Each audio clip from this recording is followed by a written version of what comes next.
Hey guys, this is this year's spawn from my pond. Um, the fry is about 4.5 months to 5 months old. As you can see, there's a lot of disparity in terms of growth. Some of them are relatively big, some of them are, still pretty small. Still almost at the fry stage. This is about 4 and 5 inches. I have, 4 bigger fish in a tank, which I'll show in a different video. They're about 6 to 7 inches. So, that's this year's spawn. As you can see, you almost have all the different Japanese koi variety possible from one spawn, which is really shocking. Right?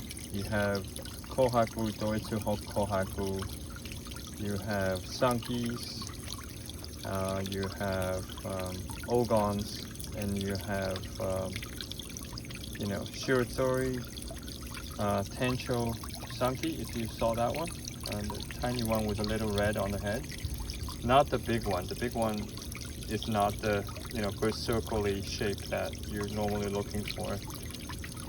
But then you can see just every variety possible that's out there from one spawn. That's really really surprising to me. But there's Showa, there's the Beko, which is the Sanki version of Shiratori without any red, so just black and white. And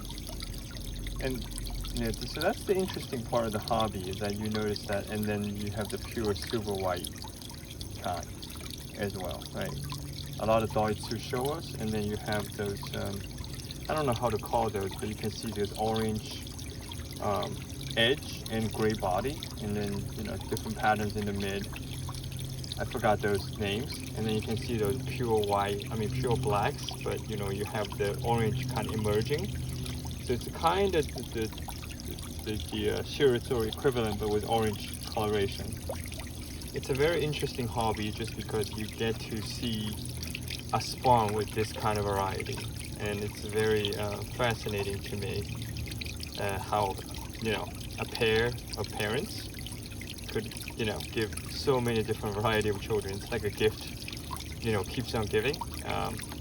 It's really interesting, but I don't think I will buy Japanese koi for a while, because I have all this to handle, and maybe sell some online. But so this is my intent. Take a look, and you can see some good quality kohaku swimming by, and the Tencho kohaku is a little bit, the head shape isn't perfectly circle, but I have a few smaller ones that has slightly better shape. I'm really interested in that, the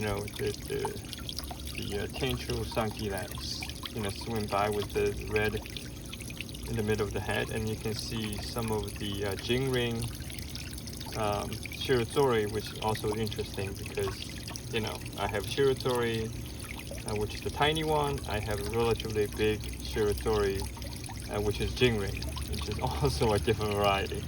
So it just really shows you how one spawn can happen for you, and then all of a sudden you would have 12, 13 different varieties. You scratch your head, you say, hey, I have one set of parents, and how come it becomes this thing? But so that's really the interesting part of this hobby, is the surprises that you get, and the thrill you get to see them grow. Although they're not growing evenly, but it's still exciting. I hope you guys enjoyed this video. I'll talk to you until the next time.